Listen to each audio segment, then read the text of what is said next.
पहला क्वेश्चन है हम लोग के पास, निम्नलिखित में कौन पदार्थ है। पदार्थ यहाँ पर कौन है, तो ऑप्शन है जल, गंध, स्नेह और घृणा। इसका सही आंसर ऑप्शन ए हो जाएगा, जल, जो कि एक पदार्थ है, बाकी ये सब पदार्थ नहीं है। अगला क्वेश्चन है, निम्न में से कौन सा एक ऊर्ध्वपातित पदार्थ है। ऑप्शन है जल, नमक, कपूर और इनमें से कोई नहीं। तो ऊर्ध्वपातित पदार्थ का इसमें नाम बताना है। तो ऊर्ध्वपातित पदार्थ वैसे पदार्थ होता है जो ठोस से सीधे गैस में बदल जाता है। इसका सही आंसर ऑप्शन सी हो जाएगा, कपूर। कपूर एक ऊर्ध्वपातित पदार्थ है। तीसरा क्वेश्चन है, जल का क्वथनांक क्या है, यानी कि किस तापमान पर जल जो है उबलना शुरू होता है। इसका आंसर जो हो जाएगा 100 डिग्री सेल्सियस या फिर 373 केल्विन। ठीक है, इसका ऑप्शन डी भी सही है और ऑप्शन बी भी सही है। अगला क्वेश्चन है, जल का हिमांक क्या है, यानी कि किस तापमान पर जल हिम बन जाता है, यानी कि बर्फ बनता है। इसका सही आंसर हो जाएगा 0 डिग्री सेल्सियस और या फिर केल्विन में 273 केल्विन। इसका सही आंसर ऑप्शन बी में है, 0 डिग्री सेल्सियस। अगला क्वेश्चन है, किस अवस्था में कणों के बीच आकर्षण बल कम होता है। किस अवस्था में कणों के बीच आकर्षण बल कम होता है। तो आकर्षण बल सबसे कम हो जाता है गैस में। गैस में सबसे कम आकर्षण बल होता है, जिसके कारण से इस तरह से गैस का कण दूर दूर में होता है। अगला क्वेश्चन है, किस अवस्था में कणों के बीच आकर्षण बल कम होता है।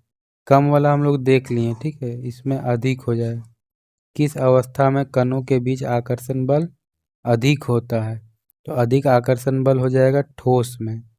ठोस में इस तरह से एकदम टाइटली पैक्ड होता है कण, ठीक है, इसीलिए तो वो ठोस है, एकदम उसका आकार जो है निश्चित होता है। अगला क्वेश्चन 7 नंबर है। इसमें है क्या कहता है कि किस अवस्था में कणों के बीच अंतर आणविक बल सबसे अधिक होता है। सेम क्वेश्चन ही है, अगर अंतर आणविक बल पूछे या आकर्षण बल पूछे एक ही बात होता है। तो सबसे अधिक किस में हो जाएगा, ठोस में। सबसे अधिक अंतर आणविक बल ठोस में होता है। अगला क्वेश्चन है, किस अवस्था में कणों के बीच अंतर आणविक बल कम होता है। तो ठोस में सब अंतर आणविक बल सबसे ज़्यादा होता है और गैस में सबसे कम होता है। इसका सही आंसर ऑप्शन सी हो जाएगा। अगला क्वेश्चन है, निम्न किस अवस्था में कणों के बीच रिक्त स्थान सबसे अधिक होता है। तो रिक्त स्थान ठोस में, द्रव में और गैस में सबसे अधिक रिक्त स्थान पता है, ऑप्शन सी हो जाएगा, गैस में। गैस में सबसे अधिक रिक्त स्थान पाया जाता है। अगला देखिए, किस अवस्था में कणों के बीच रिक्त स्थान कम होता है। तो इसका आंसर आप लोग कमेंट में बताइए, ठीक है, इसका आंसर हम नहीं बताएंगे, इसका आंसर आपको कमेंट में देना है। अगला क्वेश्चन है, निम्न में से कौन पदार्थ है।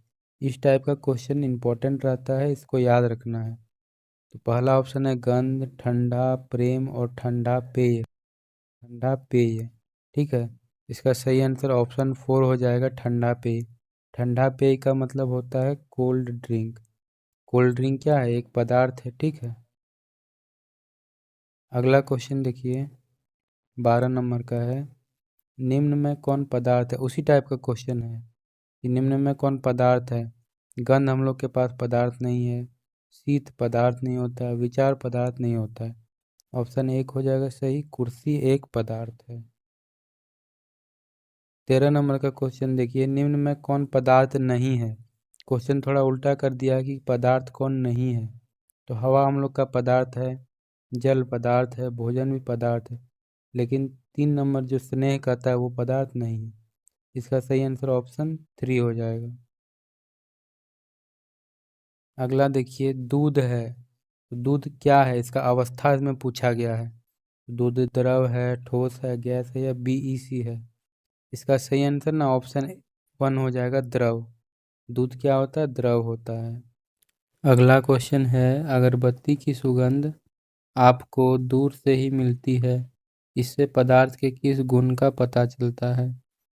कि पदार्थ के कण बहुत छोटे होते हैं, पदार्थ के कणों के बीच रिक्त स्थान होता है, पदार्थ के कण एक दूसरे को आकर्षित करते हैं, या फिर पदार्थ के कण निरंतर गतिशील होते हैं।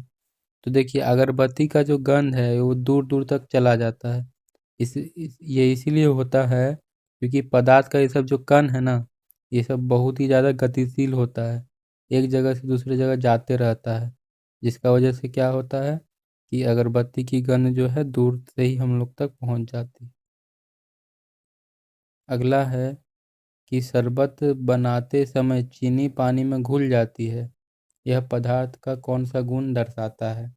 मतलब कि जब हम लोग शरबत बनाते हैं तो ऐसे पानी में जब हम लोग चीनी को डालते हैं तो वो जो है घुल जाता है उसमें, ये क्यों होता है? तो क्या कहता है कि पदार्थ के कणों के बीच रिक्त स्थान होता है, पदार्थ गतिशील होता है, या फिर पदार्थ के कण एक दूसरे को आकर्षित करते हैं, या फिर इनमें से सभी। इसका सही आंसर हो जाएगा कि पदार्थ के कणों के बीच रिक्त स्थान होता है, इसीलिए तो चीनी के कण जो है उसमें घुल जाते हैं। अगला क्वेश्चन है हम लोग के पास, दो विभिन्न पदार्थों के कणों का स्वतः मिलना कहलाता है।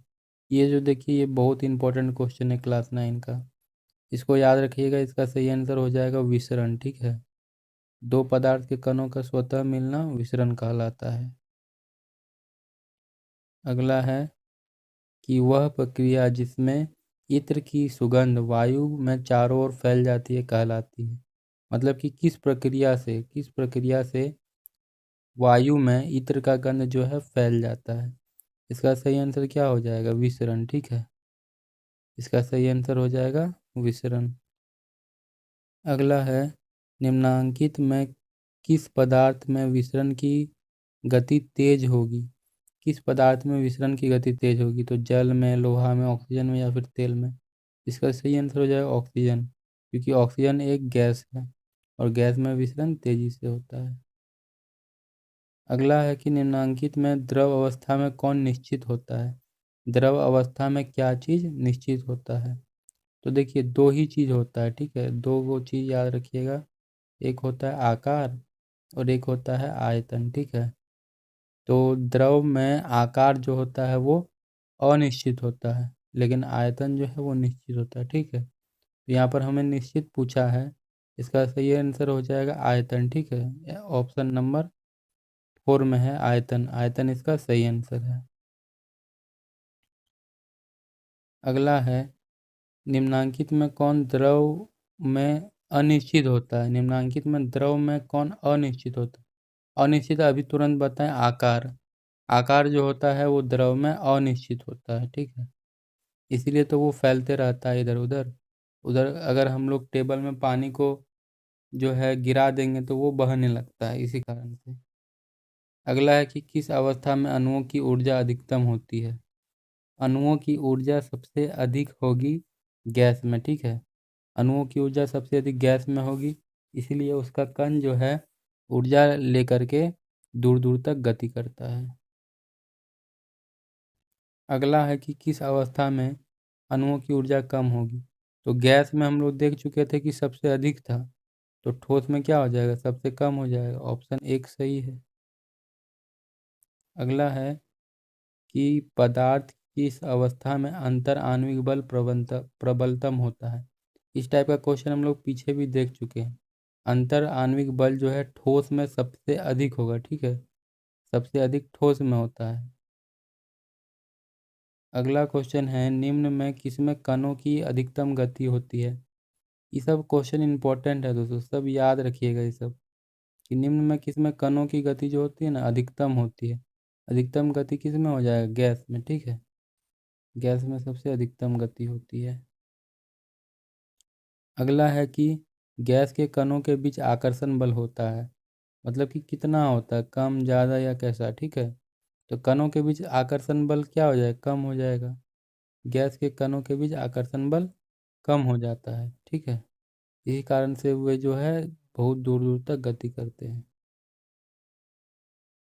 अगला है कि गर्म करने पर गैस का आयतन। गर्म करेंगे तो गैस का आयतन क्या होता है?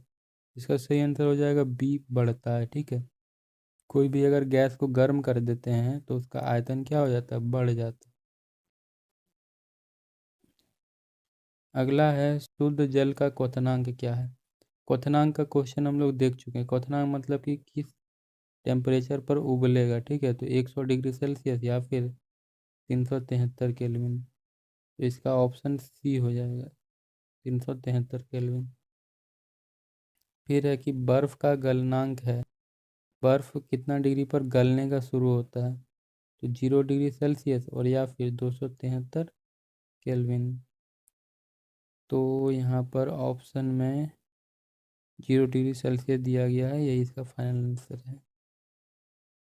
आगे देखिए, बर्फ का टुकड़ा पानी की सतह पर तैरता है क्योंकि। जो बर्फ का टुकड़ा होता है ना, वो पानी की सतह पर ऐसे तैरते रहता है। तो इसका क्या कारण है? ठीक है, कि यह जल से भारी होता है, भारी रहता है तो डूब जाता है। ठीक है, ये भी नहीं होगा। बर्फ और जल का घनत्व समान है, समान घनत्व रहेगा तब भी ये नहीं तैरेगा। बर्फ जो होता है जल से हल्का होता है। हाँ, ये सही बोल रहा है। ठीक है, अब बर्फ का घनत्व जो है जल से अधिक, अगर अधिक घनत्व होता तो फिर नहीं तैरता। इसका ऑप्शन सी करेक्ट हो जाएगा।